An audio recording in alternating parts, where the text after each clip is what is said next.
Everyone, welcome back to सौर्य competition. और आज की इस वीडियो में हम 18 जून 2024 के करंट अफेयर के सभी महत्वपूर्ण क्वेश्चनों को डिस्कस करने वाले हैं और प्रत्येक क्वेश्चन से संबंधित इंपॉर्टेंट फैक्ट भी मैं आपको वीडियो में ही बताऊंगा, तो सभी वीडियो को अंत तक देखें। चलिए स्टार्ट करते हैं और पहले हम कल की क्लास यानी 17 जून की क्लास का रिविजन करते हैं। 17 जून को विश्व मरुस्थलीकरण और सूखा रोकथाम दिवस मनाया गया है। हेमिस तसे चू महोत्सव ये लद्दाख में शुरू हुआ है और राज्यसभा अध्यक्ष और उपराष्ट्रपति ये दोनों एक ही होता है, ठीक है, एक ही पद होता है।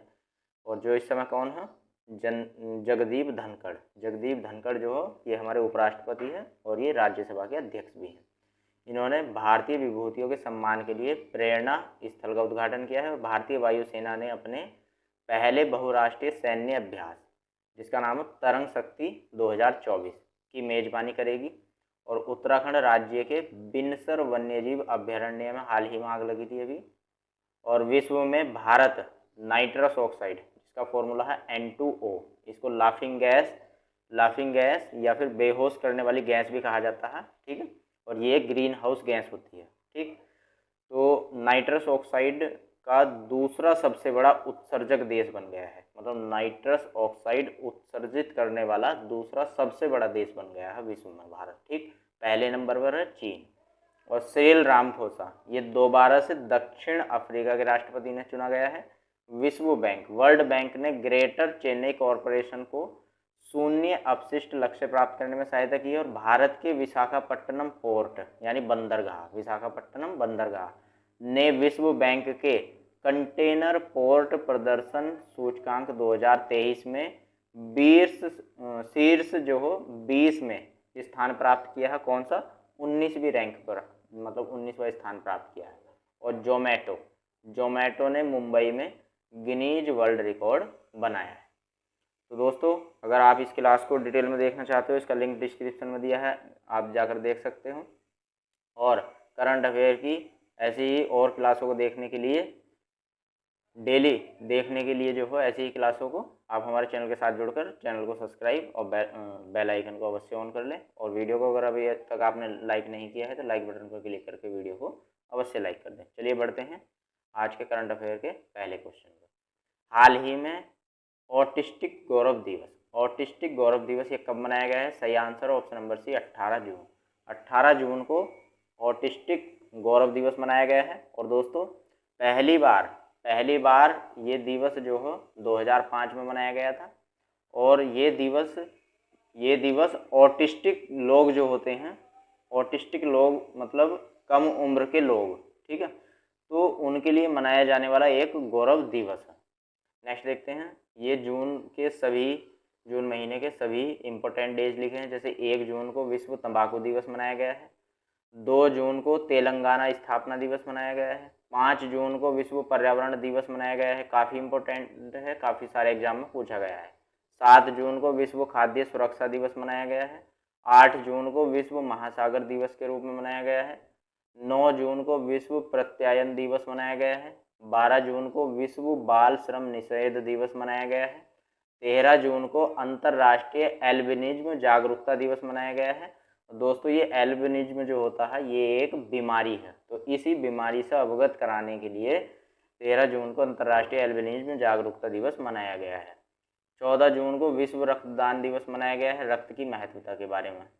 15 जून को वैश्विक पवन दिवस मनाया गया है, पवन ऊर्जा की महत्वता के बारे में। 16 जून को अंतर्राष्ट्रीय पारिवारिक प्रेक्षण दिवस मनाया गया है। और 17 जून को मनाया गया है विश्व मरुस्थलीकरण और सूखा रोकथाम दिवस, ठीक है। नेक्स्ट क्वेश्चन, हाल ही में बेलारूस देश जो हो इसने किस देश के साथ मिलकर सामरिक परमाणु हथियार अभ्यास का दूसरा चरण शुरू किया है?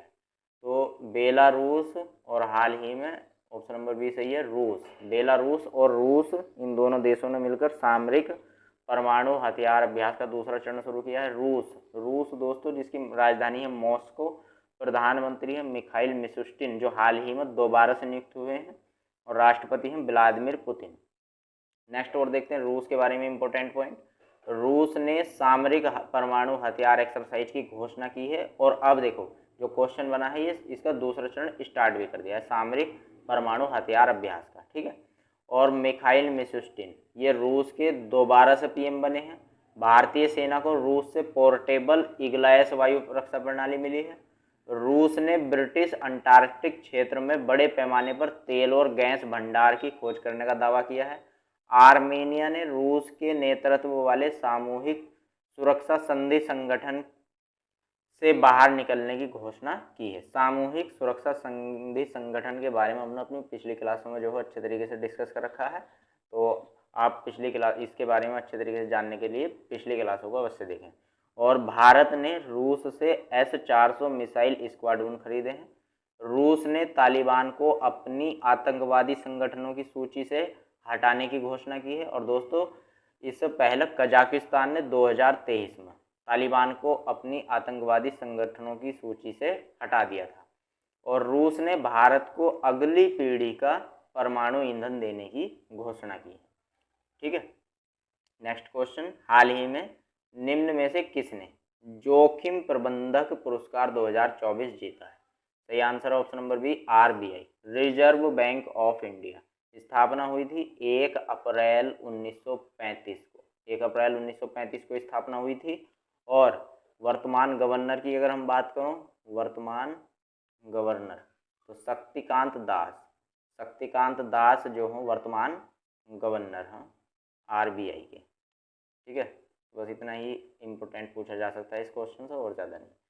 नेक्स्ट क्वेश्चन, हाल ही में निम्न में से किसने बच्चों की पुस्तक the adventures of Ed a Mamma and finds a home पुस्तक का विमोचन किया है? तो सही answer option number C, Alia Bhatt. Alia Bhatt जो बॉलीवुड की क्या है, एक एक्टर हैं।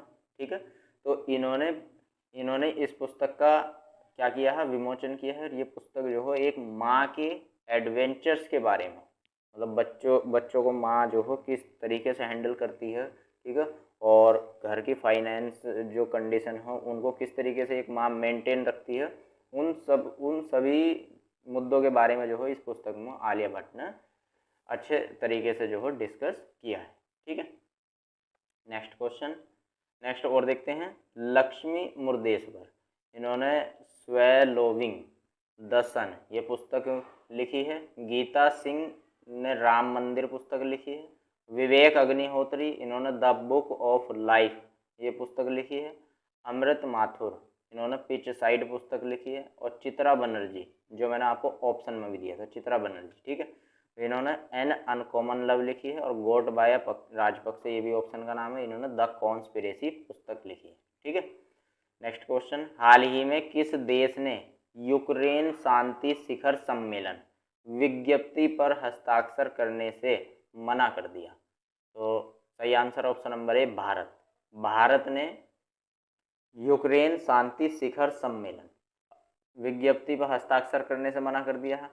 अब देखो क्यों कर दिया है, तो इस बात पर आने से पहले मैं आपको जो एक इम्पोर्टेंट पॉइंट है यहाँ पर बताना चाहूँगा कि जो ये यूक्रेन शांति शिखर सम्मेलन है, इसका जो आयोजन हुआ था, ठीक है, इसका आयोजन कहाँ पर किया गया है? स्विट्जरलैंड में। तो आयोजन इम्पोर्टेंट है, स्विट्जरलैंड।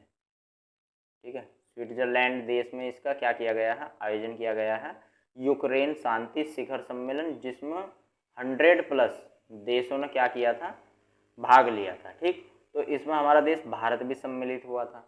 अब जब बात आई सिग्नेचर करने की, तो भारत ने मना कर दिया कि भाई हम शांति शिखर सम्मेलन पर हस्ताक्षर नहीं कर सकते। कारण क्या था इसका? तो दोस्तों देखो, आपको पता ही होगा कि यूक्रेन वर्सेस रूस, ठीक है, यूक्रेन का और रूस का युद्ध चलते हुए 2 वर्ष से भी अधिक हो गए। ठीक है, 2 वर्ष प्लस 2 वर्ष से भी ज़्यादा हो गए। अब देखो, यूक्रेन ठहरा छोटा सा देश और रूस है इतना बड़ा देश। ठीक, तो यूक्रेन रूस के सामने क्या है, ठीक, लेकिन 2 वर्ष से भी अधिक हो गए हैं। इससे जो यूक्रेन की आर्थिक स्थिति भी अब काफ़ी कमज़ोर होती जा रही है। ठीक है, अब यूक्रेन शांति शिखर सम्मेलन ये स्विट्जरलैंड में आयोजित किया गया था, रखा गया था। ठीक है, जिसमें 100+ देशों ने क्या किया था, भाग लिया था। ठीक है, अब दोस्तों रूस ने इस शांति शिखर सम्मेलन में आने से इनकार कर दिया, मना कर दिया। रूस ने कहा कि ये शांति शिखर सम्मेलन जो है ये बकवास है, ये फालतू में ही आयोजन इसका किया जा रहा है। ठीक है, अब देखो आपको पता है कि जब झगड़ा हो जाता है 2 पक्षों में, क्या हो जाता है, झगड़ा हो जाता है दो पक्षों में। तो सुलह कब होती है, सुलह कब होती है, मतलब फैसला कब होता है। आपके भी आस पड़ोस में कहीं झगड़े होते होंगे, ठीक है, तो आपने देखा होगा कि सुलह कब होती है, फैसला कब होता है।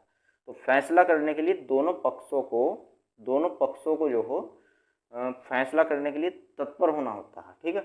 मतलब ऐसा नहीं है कि एक पक्ष फैसला करने के पक्ष में है या दूसरा है नहीं है तो फैसला नहीं हो सकता, ठीक है। फैसला होने के लिए दोनों पक्ष का राजी होना आवश्यक है, ठीक है। अब यूक्रेन तो फैसला करने के लिए तैयार है, लेकिन रूस फैसला करने के लिए तैयार है नहीं। तो जब एक पक्ष तो तैयार है, दूसरा पक्ष तैयार नहीं है, ठीक है, तो ऐसे में फैसला होना कोई फैसला होना थोड़ा ही ना माना जाएगा।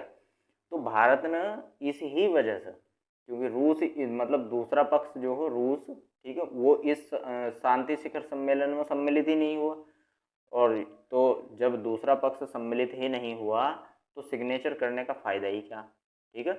तो भारत ने कहा कि भाई तुम रूस को मना लो, ठीक है, मतलब दूसरे पक्ष को भी शांति शिखर सम्मेलन में लेकर आओ, हम सिग्नेचर करने के लिए तैयार हैं, ठीक है। तो भारत ने इस ही वजह से कि दूसरा पक्ष यानी रूस जो हो इस शांति शिखर सम्मेलन में सम्मिलित ही नहीं हुआ, तो इस वजह से हम सिग्नेचर नहीं करेंगे, इस वजह से मना कर दिया है, ठीक है। नेक्स्ट क्वेश्चन और नेक्स्ट देखते हैं। विश्व में भारत जो हो नाइट्रस ऑक्साइड N2O इसका फॉर्मूला है, मैंने अभी आपको बताया था रिवीजन में, ठीक है। और इसको लाफिंग गैस या बेहोश करने वाली गैस भी बोलते हैं। और ये ग्रीन हाउस गैस है, और ग्रीन हाउस गैस क्या होती है, जो गैसें वायुमंडल को गर्म करती हैं वो गैसें ग्रीन हाउस गैस कहलाती है, ठीक है। तो इसका दूसरे नंबर पर सबसे बड़ा उत्सर्जक देश हमारा भारत बन गया है, जो एक अच्छी स्थिति में नहीं है, ठीक है। और दोस्तों मतलब पर्यावरण के हिसाब से जो हो नाइट्रस ऑक्साइड का उत्सर्जन नुकसानदायक है, ठीक। दूसरी बात यहाँ पर इसमें ये बनती है कि जो चीन देश है, ठीक है, चीन इसमें पहली कंडीशन पर है, ठीक है, चीन पहले नंबर पर है, मतलब सबसे ज़्यादा जो नाइट्रस ऑक्साइड उत्सर्जित करने वाला देश है वो चीन है, ठीक है। दूसरे नंबर पर हमारा भारत है, तीसरे नंबर पर है अमेरिका, USA संयुक्त राज्य अमेरिका जो हो ये तीसरे नंबर पर, ठीक है। तो ये भी आपको याद रखना।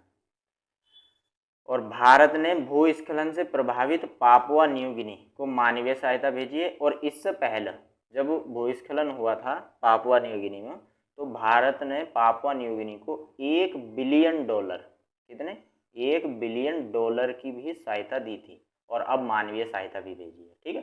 भारत ने डिजिटल सेवाओं के निर्यात में चीन को भी पीछे छोड़ा है। और भारत ने कोची में 46वीं अंटार्कटिक संधि परामर्श बैठक यात्री की मेजबानी की है। अंटार्कटिक संधि के बारे में मैंने आपको बहुत अच्छे तरीके से डिटेल में बताया था। और भारत फिलीपींस देश को ब्रह्मोस मिसाइलों का निर्यात करेगा। जर्मनी ने भारत देश के छोटे हथियारों की बिक्री पर से प्रतिबंध हटाया है। और भारत और कंबोडिया देश ने ह्यूमन रिसोर्स विकास समझौते ज्ञापन पर हस्ताक्षर किए हैं। ब्रिटेन ने भारत में अपनी पहली महिला उच्चायुक्त किसे लिंडी कैमरेन को नियुक्त किया है, ठीक है। तो ये सभी पॉइंट आपको याद रखने हैं।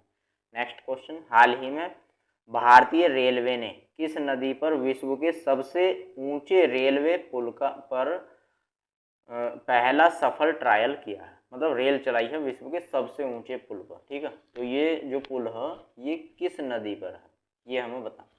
सही answer option number C Chenab नदी। अब दोस्तों ये ऐसा क्वेश्चन है, आप चाहे किसी भी एग्जाम की तैयारी कर रहे हो, क्योंकि आप ये करंट अफेयर की क्लास देख रहे हो तो आप किसी न किसी एग्जाम की तैयारी तो कर ही रहे होंगे। तो आप जिस भी एग्जाम की तैयारी कर रहे हो तो यहाँ पर मैं आपको भूगोल के बारे में, ठीक है, चिनाब नदी यहाँ पर नाम आया है, तो भूगोल के बारे में मैं आपको इतने इम्पोर्टेंट पॉइंट बताऊँगा जो किसी न किसी एग्जाम में ज़रूर पूछे गए हैं। और आप चाहे किसी भी एग्जाम की तैयारी कर रहे हो इन इम्पोर्टेंट में से एक न एक क्वेश्चन जरूर आपके एग्जाम में आएगा, ठीक।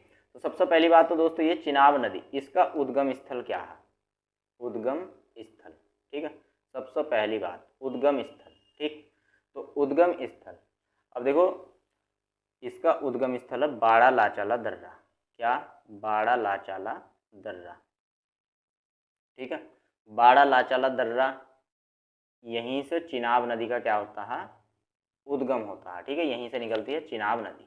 अब नेक्स्ट क्वेश्चन यहाँ से बनता है बाड़ा लाचाला दर्रा ये किस राज्य में स्थित है, तो सही आंसर है हिमाचल प्रदेश।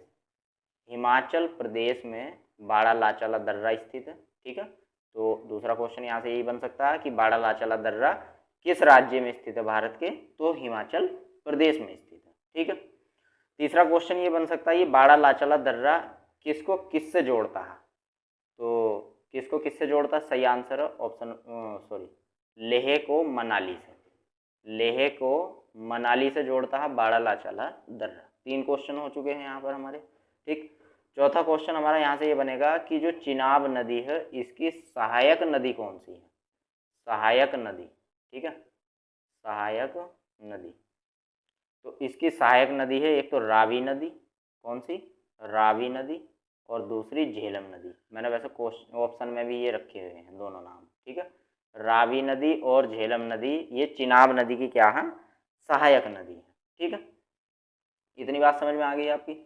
अब देखो दोस्तों, जो रावी नदी है, रावी नदी है, इसका उद्गम स्थल क्या है, इसका उद्गम स्थल क्या है। ठीक है, तो रावी नदी निकलती है रोहतांग दर्रे से, कौन से दर्रे से, रोहतांग दर्रे से। ठीक है, रोहतांग दर्रा ये भी कहाँ पर है, हिमाचल प्रदेश में। ठीक, ध्यान रहेगी बात, रोहतांग दर्रे से निकलती है रावी नदी। क्लियर है बात। अब दूसरे ऑप्शन में लिखा गंगा नदी, तो गंगा नदी कहाँ से निकलती है, तो देखो वैसे काफ़ी सारे एग्जाम में ये क्वेश्चन पूछा गया कि गंगा नदी का उद्गम स्थल क्या है, तो ऑप्शन में आता है गोमुख ग्लेशियर, गोमुख ग्लेशियर, तो यही राइट आंसर होता है। लेकिन कभी कभी क्या होता है, किसी एग्जाम में गोमुख ग्लेशियर नहीं देता। ठीक है, तो देखो एक्चुअल में गोमुख ग्लेशियर से जो नदी निकलती है उसका नाम है भागीरथी। क्या नाम है, भागीरथी। ठीक है, बिल्कुल एकदम पॉइंट टू पॉइंट इंफॉर्मेशन है। ठीक है, गोमुख ग्लेशियर से कौन सी नदी निकलती है, भागीरथी नदी।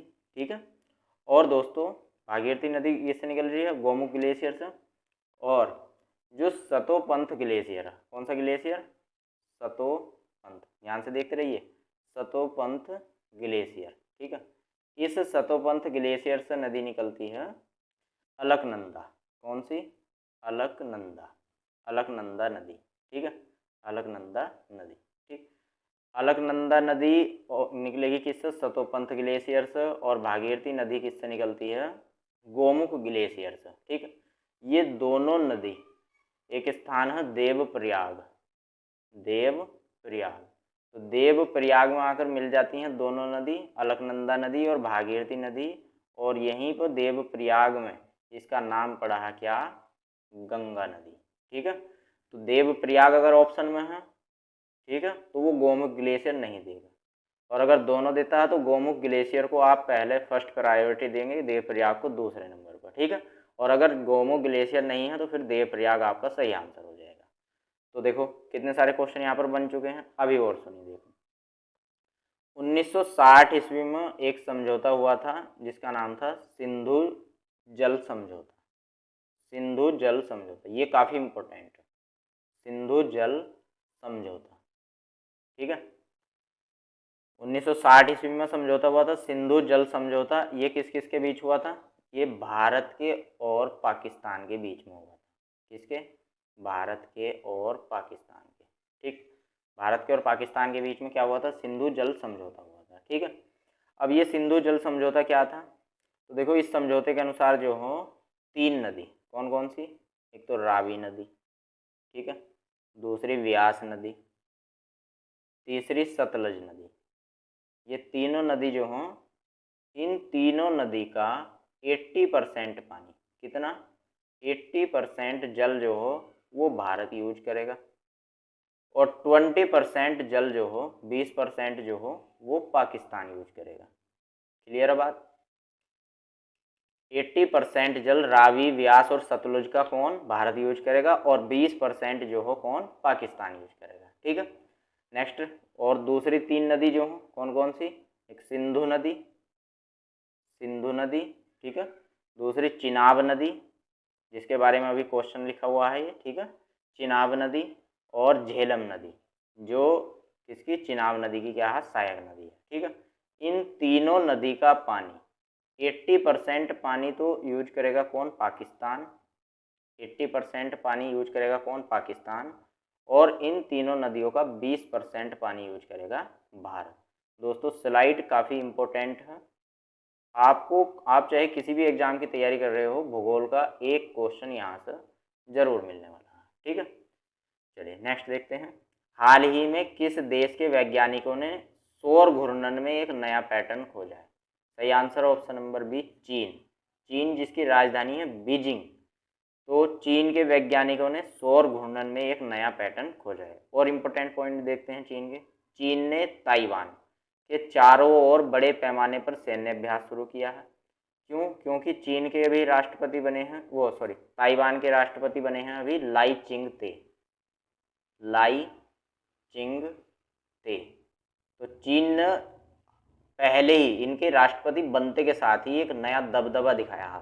ठीक है, और बड़े पैमाने पर जो हो ताइवान के चारों ओर सेना फैला दी, अभ्यास शुरू कर दिया। ठीक, नेक्स्ट देखिएगा। विश्व बैंक की recipe for a liveable planet, इसकी रिपोर्ट के अनुसार सर्वाधिक उत्सर्जन वाली कृषि खाद्य प्रणाली वाला देश कौन बना है? चीन। अभी मैंने आपको बताया है कि जो चीन है वो उत्सर्जन के मामले में, अब वो चाहे नाइट्रस ऑक्साइड का हो चाहे कृषि खाद्य प्रणाली का हो, कौन है पहले नंबर पर? चीन है। और चीन ने ही सबसे ज़्यादा क्या कर रखा, जो पर्यावरण है वो दूषित कर रखा है। ठीक है, सबसे अव्वल नंबर पर आता है चीन। ठीक, नेक्स्ट देखिए। चीन में हाल ही में पहला सुअर से मनुष्य का लीवर का सफल प्रत्यारोपण किया गया। मतलब सुअर का जो लीवर हो मनुष्य में सफल प्रत्यारोपित किया गया है और वो मनुष्य अभी तक जीवित भी है। और सूडान में रस्साकसी का खेल हुआ था, इसमें भारतीय सैनिकों ने चीन के सैनिकों को हराया है। और चंद्रमा पर चट्टाने एकत्रित करने वाला, मतलब चट्टानों की जो थोड़े थोड़े सैंपल है चंद्रमा पर से एकत्रित करके लाएगा। ठीक है, चीन का मून मिशन जिसका नाम हो चांग-ई 6। ये चीन देश की विश्व में जो हो सबसे पहल है। ठीक है, मतलब विश्व में अभी तक किसी देश ने ऐसा काम नहीं किया, कोई ऐसा मिशन लॉन्च नहीं किया जो चंद्रमा के कोनों कोनों से जाकर चट्टानों में से उनके सैंपल लेके आएगा। ठीक है, तो चीन का ये विश्व में चीन पहला ऐसा देश है जिसका ये मिशन है चांग-ई 6। और ये चांद पर से कोनों कोनों में से जगह जगह पर से जो हो चट्टानों के सैंपल इकट्ठा करके जो हो पृथ्वी पर लाएगा। और हाल ही में चीन ने जू फेइओंग को भारत में अपना राजदूत नियुक्त किया है। और हाल ही में जो हुआ चुनयिंग है ये चीन की उप विदेश मंत्री के रूप में नियुक्त हुई है। Next question. हाल ही में जारी पर्यावरण प्रदर्शन सूचकांक 2024 में भारत किस रैंक पर रहा? सही आंसर है ऑप्शन नंबर डी, 176वें रैंक पर रहा है भारत। अब देखो, अभी आपको बताया कि नाइट्रस ऑक्साइड में के उत्पादन में भारत दूसरे नंबर पर पहुंच चुका है। ठीक है, और दोस्तों मैं आपको बता दूं इस सूचकांक में कुल 180 देशों ने भाग लिया था और हमारा भारत नीचे से 5वें नंबर पर आया है। तो कितनी शर्म वाली बात है कि नीचे से 5वें नंबर पर। ठीक है, और इससे भी ज़्यादा शर्म वाली बात है पाकिस्तान की। ठीक है, पाकिस्तान ने तो हद ही कर दी, नीचे से दूसरे नंबर पर आया है पर्यावरण प्रदर्शन सूचकांक में। ठीक है, नीचे से दूसरे का मतलब 179 रैंक पर है। ठीक है, 179 रैंक पर। ठीक, और सबसे लास्ट कौन है? 180 रैंक की बात करूँ तो 180 में है वियतनाम देश जो हो ये 180वीं रैंक पर है।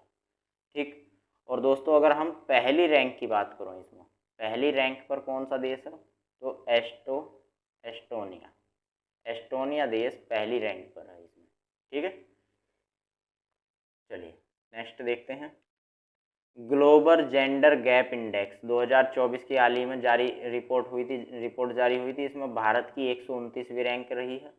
और वैश्विक शांति सूचकांक 2024 की भी हाल ही में रिपोर्ट जारी हुई है और इसमें भारत 116वीं रैंक पर रहा है। ठीक है, नेक्स्ट क्वेश्चन। हाल ही में भजन कौर ने तीरंदाजी में फाइनल ओलंपिक क्वालिफायर में कौन सा पदक जीता है? सही आंसर ऑप्शन नंबर ए, स्वर्ण पदक जीता है भजन कौर ने तीरंदाजी में। ठीक है, और ओलंपिक कोटा हासिल कर लिया है जो पेरिस में होने वाले हैं, पेरिस 2024 में। ठीक है, मतलब पेरिस में होने वाले हैं ओलंपिक। ठीक है, 2024 के। पेरिस कहाँ पर? फ्रांस की राजधानी है पेरिस। ठीक है, नेक्स्ट देखते हैं। दीपा कर्माकर, इन्होंने जिम्नास्टिक में एशियाई चैंपियनशिप में देश का पहला स्वर्ण पदक जीता है। शिफ्ट कौर सामरा ने निशानेबाजी में म्यूनिख विश्व कप, जो जर्मनी में है म्यूनिख, ठीक है, वहाँ पर म्यूनिख विश्व कप 2024 का आयोजन हुआ था, इसमें कांस्य पदक जीता शिफ्ट कौर सामरा ने। एकता भयान ने विश्व पैरा एथलेटिक चैंपियनशिप में स्वर्ण पदक जीता है। City para swimming world series में विनीत रॉय ने कांस्य पदक जीता है। दीप्ति जीवन जी ने पैरा चैंपियनशिप में 400 मीटर में T20 वर्ग में स्वर्ण पदक जीता है। ताइवान एथलेटिक ओपन 2024 में भाला फेंक में डीपी मनु ने स्वर्ण पदक जीता है। बुडापेस्ट रैंकिंग सीरीज 2024 में अमन सहरावत ने रजत पदक जीता है। गुलवीर सिंह जो हो, इन्होंने पुरुषों की 5000 मीटर दौड़ में रजत पदक जीता है। नेक्स्ट क्वेश्चन, हाल ही में हरपाल सिंह बेदी, इनका निधन हो गया है, ये कौन थे? सही आंसर ऑप्शन नंबर सी, पत्रकार। एक प्रसिद्ध पत्रकार थे हरपाल सिंह बेदी, और इनका 72 वर्ष की आयु में एक लंबी बीमारी के चलते इनका क्या हो गया है, निधन हो गया। ठीक है, तो दोस्तों और देखिए, हाल ही में प्रसिद्ध अभिनेता बर्नार्ड हिल, इनका निधन हुआ है। यक्षगान के प्रसिद्ध गायक सुब्रमण्यम धारेश्वर, इनका भी हाल ही में निधन हुआ है। भारत के सबसे वृद्ध पायलट 103 वर्ष की आयु में इनका निधन हुआ है, इनका नाम है दिलीप सिंह मजीठिया। और क्रिकेटर खिलाड़ी जो हैं रमन सुब्बारोव, इनका भी हाल ही में निधन हुआ है। और भारतीय मूल के रहने वाले दक्षिण अफ्रीकी संगीतकार सुरभजीत जयबेली बलदेव, इनको बैरी बाल्डियो के नाम से भी जाना जाता था, इनका 14 अप्रैल 2024 को निधन हुआ है। तमिल अभिनेता अरुलमणि, इनका भी हाल ही में निधन हुआ है। और भौतिक वैज्ञानिक जिन्हें नोबेल पुरस्कार से भी सम्मानित किया गया है, पीटर हिग्स, इनका भी हाल ही में क्या हो गया है, निधन हो गया। तो दोस्तों थैंक्स फॉर वॉचिंग, और मुझे उम्मीद है कि ये वीडियो आपके लिए काफ़ी हेल्पफुल सिद्ध होगी। और करंट अफेयर की ऐसे ही डेली क्लास देखने के लिए आप हमारे चैनल के साथ जुड़कर चैनल को सब्सक्राइब करें, बेल आइकन को ऑन करें, और अगर आपने अभी तक वीडियो को लाइक नहीं किया है तो लाइक बटन पर क्लिक करके वीडियो को लाइक करें, और हमें कमेंट बॉक्स में अपनी राय ज़रूर दें कि हम करंट अफेयर की इस क्लास में और क्या सुधार कर सकते हैं और क्या हमसे आप चाहते हो। ठीक है, धन्यवाद।